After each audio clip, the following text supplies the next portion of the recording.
ಒಂದು ನಿಮಿಷ madam. Madam ನಿಮ್ಮ ಬಿಲ್ಲು 1050 rupees ಆಗಿದೆ. ನೀವು ನಂಬರ್ ಕೊಟ್ಟರೆ ಬಿಲ್ ಜನರೇಟ್ ಮಾಡ್ಕೊಡ್ತೀನಿ madam. But sir, phone number ಕೊಡೋದು ಮ್ಯಾಂಡೇಟರಿನಾ? ಹೌದು ಮೇಡಮ್, ಇದು ಮ್ಯಾಂಡೇಟ್ರಿ. ಅಂದ್ರೆ ಬಿಲ್ ಜನರೇಟ್ ಮಾಡಬೇಕಾದ್ರೆ ಫೋನ್ ನಂಬರ್ ಬೇಕಾಗುತ್ತೆ. ಇದು ನಮ್ಮ ಅಂಗಡಿ ಪಾಲಿಸಿ ಆಗಿದೆ. ನೋಡಿ ಸರ್, ಪಾಲಿಸಿ ಇದ್ರೂ ಸರಿ ಕಂಪಲ್ಸರಿ ಕೊಡ್ಲೇಬೇಕು ಅಂತ ಲೀಗಲಿ ಏನಿಲ್ಲ. ಅಂದ್ರೆ ಕನ್ಸ್ಯೂಮರ್ ಪ್ರೊಟೆಕ್ಷನ್ ಆಕ್ಟ್ 2019 ಪ್ರಕಾರ ನೀವು ಫೋರ್ಸ್ಫುಲ್ಲಿ ಯಾವುದೇ ವ್ಯಾಲಿಡ್ ರೀಸನ್ ಇಲ್ಲದೆ ನಂಬರ್ ಕೊಡಿ ಅಂತ ನೀವು ಕೇಳೋ ಹಾಗಿಲ್ಲ.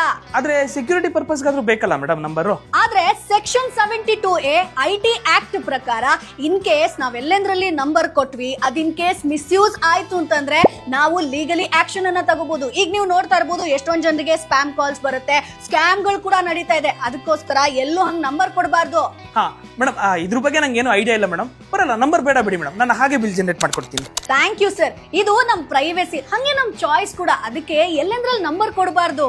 As per the advisory by ministry of consumer affairs 2023 May ಪ್ರಕಾರ ಇನ್ನು ಮುಂದೆ ಶಾಪ್ಸ್ ಆಗಿರ್ಬೋದು, ಮಾಲ್ಸ್ ಆಗಿರ್ಬೋದು, ಸಿನಿಮಾಗಳಲ್ಲಿ ಕಡ್ಡಾಯವಾಗಿ ನಂಬರ್ ಕೊಡ್ಲೇಬೇಕು ಅಂತಿಲ್ಲ. ಇದು ಜಸ್ಟ್ ಆಪ್ಷನ್. ಇದು ನಮ್ಮ ರೈಟ್ಸ್, ನಮ್ಮ ಡಾಟಾ.